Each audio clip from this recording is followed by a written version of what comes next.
Okay, so big news that broke very recently involves Sonja Morgan being taken by ambulance from a restaurant called Echo down in Palm Beach. Yeah, and this is really close on the heels of that other incident, the one where she was reportedly banned from Tucci in New York City. Right, right. So at Echo, what we're hearing is apparently a friend of hers fell. That seems to be part of the story, yeah. And then there was some sort of discussion with the police. Reports say it got a bit heated. And then Sonja herself ends up being transported by ambulance. Exactly. It's the timing that's quite striking. You have the Tucci situation first. That wasn't one of the, $1,000 bill dispute. She reportedly wanted it comped, which led to her being asked not to come back. But she did explain that later. She did. She framed it as a clear miscommunication, something about thinking it was maybe tied to a promotional post she'd do. Okay. And she did pay the bill eventually. Yes, the reports say the bill was settled.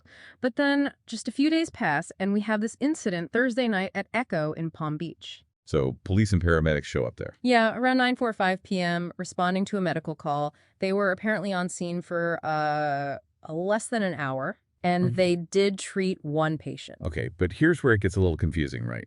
The initial reports suggested Sonja called for help because her friend fell down. Right. But then she's the one leaving in the ambulance. Exactly. Yeah. And TMZ had a report saying she seemed pretty upset, apparently spoke quite loudly to the officers and restaurant staff for maybe 15 minutes. Before being put on a stretcher? That's what they reported, yeah, being placed on a stretcher. So what are the police actually saying officially? Well, the Palm Beach Police Department confirmed they responded to a medical call and that one person got treatment. But importantly, they didn't name that person. Very standard, tight-lipped police confirmation, basically. Pretty much. But then you have this other account shared by Janet's of Bravo on X. It's from an unverified insider source, so, take it with a grain of salt. Okay, what does that source claim? This source alleges that Sonja was given, two options. Options by the police. Yeah, either leave in the back of the police car or leave in an ambulance. And she chose the ambulance. Wow, okay. And this account suggests she was heavily intoxicated. The source used some strong language, basically saying she couldn't walk down the steps on her own. So that paints a very different picture than just a medical call for a friend. It suggests maybe she was the reason for the call, or at least the main focus. It certainly implies a different scenario. You've got the very brief official statement, and then this unverified but much more dramatic insider take. And has Sonja said anything about this Echo incident? Because she did address the Tucci thing. Right. She did offer her side for Tucci. But as of now, complete public silence on what happened at Echo. Which is interesting, isn't it? Especially with these conflicting stories floating around. It really is. You put these two incidents back to back, and you add her own comment about feeling lost after Tucci. It does make you wonder about the context here. Absolutely. And the stark difference between the official medical call, one patient treated line, and the insider claiming she couldn't walk and chose an ambulance over a police car. It leaves a lot of open questions. It really does. What actually went down at Echo? What led to her needing an ambulance, especially coming so soon after the Tucci drama? Jacqueline Laurita is hitting back at Melissa Gorga over claims Melissa made on her podcast. Right. This goes way back to when Teresa Giudice came home from prison. December 2015, wasn't it? That's the one. The past is definitely not staying buried here. So Melissa claimed on her podcast that Jacqueline and Kathy Wakile were, quote, pissed when Teresa got out. And she said she told them her making up with Teresa wouldn't affect their friendships. Plus, she accused Jacqueline of, bashing her on podcasts. Yeah. Jacqueline's comeback was pretty strong, called Melissa and Joe Gorga uninteresting, and basically said Melissa's lying to spin the narrative. Yeah, she made some pretty heavy accusations. Melissa and Joe actually hated Teresa. Jacqueline saying Melissa claimed Teresa's letters about new beginnings were fake. That Teresa really hated Jacqueline. And that Joe thought Teresa was worse than before, after prison. That's intense. It paints a picture of, let's say, a lot of negativity behind the scenes, even if they tried to appear okay on camera. Jacqueline even says she told them to fake it until they make it with Teresa, just for family peace. And she thinks Melissa was just jealous and worried because Jacqueline and Teresa made up so easily. Wow. So much alleged manipulation and backstory. Jealousy, controlling perceptions, it's all there. These are kind of the staples of these shows, aren't they? The interpersonal drama. Jacqueline basically finished by saying Melissa should just move on and stop talking about her and Kathy. Indicates she's maybe tired of it. Or wants the last word, perhaps. Could be either, yeah. Makes you wonder why bring it all up again now. Okay, next update we have about Summer House. Jesse Solomon is pushing back on what Lexi Wood said on Watch What Happens Live. Ah, yes. The claim that Jesse said West Wilson used C.R. Miller for fame. That was the main thing. Right? That was it. And Jesse's immediate reaction is that Lexi's story changes. He said, every time Lexi tells the story, it's different. Which, immediately casts doubt on her version, at least from his perspective. It's his word against hers, really. He also brought up Lexi's family, saying her mom was very rude after the season wrapped, which apparently contradicts Lexi saying her family never liked him. Conflicting stories again. Jesse also admitted Lexi's comments about his singing hurt his feelings, since she'd been supportive before. That adds a personal layer. He wasn't mad at Kyle Cook, though, for telling Lexi that Ciara played a part in their breakup. Just called it classic Kyle. Okay. And his relationship with Ciara now. He says it's growing, they're good friends. Which apparently got a sarcastic, it must be nice. So still some tension there, clearly. Jesse did acknowledge his connection with Ciara clearly affected things with Lexi. Said they just were not meant to be together. He even mentioned their last date, how Lexi's first comment was about him being back in good graces with Ciara. So it was obviously a sore point.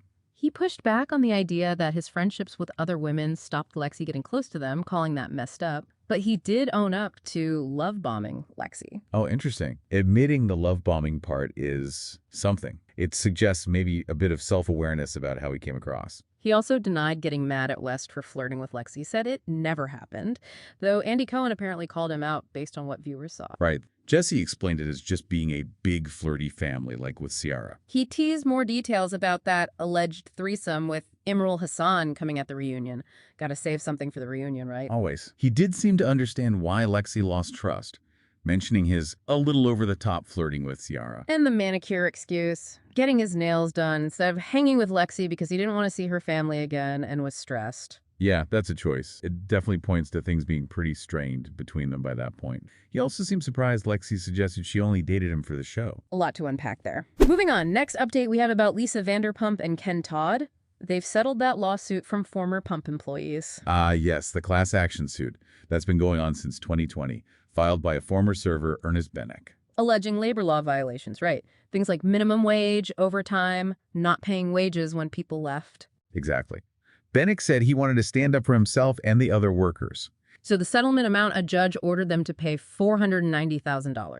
But there was apparently some delay. Their lawyers argued last October they couldn't pay because Pump had closed. Financial issues. Right, but Benek called those arguments false and self-serving, pointing out Lisa's reported, massive net worth. Yeah, that creates a bit of a disconnect, doesn't it? The glamorous image versus claims of being unable to pay a settlement. So in the end, after the lawyers get their cut, about $252,000 goes to the actual former employees. Specifically those who worked there from August 2016 through December 2022, which, could potentially include people we've seen on Vanderpump Rules. And Pump itself closed down last year, 2023. So this settlement closes a chapter. Okay, next update we have about is back to Jersey. Melissa Gorga versus Kathy Wakile this time. This one's about a lunch they had recently. Right, they used to be close. Then fell out after Melissa made up with Teresa. Now Melissa moved onto the same street as Kathy, wanted to reconnect. And Kathy then mentioned in an interview that they'd already had lunch, which apparently Melissa wasn't happy about her revealing. Yeah, Melissa's basically saying Kathy told the whole story publicly and then made it seem like Melissa was being shady by not mentioning it on podcasts. But Melissa claims she didn't talk about it because she was respecting Kathy's exact, very precise wishes, implying Kathy asked for privacy. So who asked who for the lunch? Melissa confirmed she initiated it. And she said the lunch itself was actually nice. They talked a lot. So the meeting seemed okay. It's the aftermath causing issues. And Kathy had previously talked about Melissa telling her years ago to stop talking about my sister-in-law, meaning Teresa. After Kathy claimed she'd listened to Melissa complain about Teresa for ages. Right. And Kathy speculated that Melissa and Teresa formed an alliance just to stay on the show and push her out. Called it a sellout. Wow. So that history adds a lot of context to this current disagreement over the lunch reveal. Deep-seated stuff. It really frames it as more than just a misunderstanding about talking to the press. It taps into those old wounds and accusations of strategic maneuvering for the show. Okay, next update we have about Ariana Biermann from Next Gen NYC. She gave an update on her relationship with Kroy Biermann, her adoptive dad. Yeah, amidst his really difficult divorce from her mom, Kim Zolciak. It sounds tough for everyone. Ariana moved to NYC this year. She said she doesn't know how Kroy's really doing with everything. And that she hasn't spoken to him in a little bit, but he has been trying to reach her, and they plan to talk soon. Seems like communication is strained. Kroy's apparently moved into his own house now that the family mansion is sold. Ariana said she hopes he's doing amazing and happy, but also called the whole family situation tough with waves, ups and downs. Yeah, and she previously called Kim her best friend, said Kim was doing great, despite the divorce dragging on. Which Ariana pointed out has been 2.5 years and still isn't close to being finished. And she had that TikTok post last year reflecting on divorce. Oh yeah, saying how different it is as an adult. Divorce sucks. This is actually the worst thing that's ever happened for everyone involved. Pretty raw. Very raw. Her perspective as the adult child in this long, messy public divorce is quite powerful. It shows the toll it takes. Next update we have about Carl Radke and his soft bar venture. From Summer House, he wants to open a non-alcoholic bar in Brooklyn. Right, soft bar. He launched the brand idea on the show, invested a 6-figure sum himself, apparently. And got funding too, right, from other investors. Over $130,000 raised from almost 200 people. So there was definitely buy-in. But then someone on Reddit posted pictures. Pictures of the planned location? Yeah, in Greenpoint. Yeah. And the building looked, well, abandoned. No signs, no activity. The Redditor lived nearby and hadn't seen any progress. That sparked some fan concern, I bet. For sure. People suggesting maybe start with a pop-up, questioning if a fully non-alcoholic bar can work. Some saying Kyle Cook should help out. And inevitably, some comments saying maybe Lindsay Hubbard's initial doubts were right. Yeah, that came up too. The official website does say the funding closed May 1st, 2025, though, so maybe things are just starting. Could be. Timelines for build-outs can be long. It's also interesting he pivoted the concept. From a non-alcoholic sports bar? Yeah, to a mindful consumption bar and cafe, apparently based on feedback from Lindsay, which he called good feedback. He admitted a sober sports bar probably isn't a great idea right now. So he adapted. That shows some flexibility.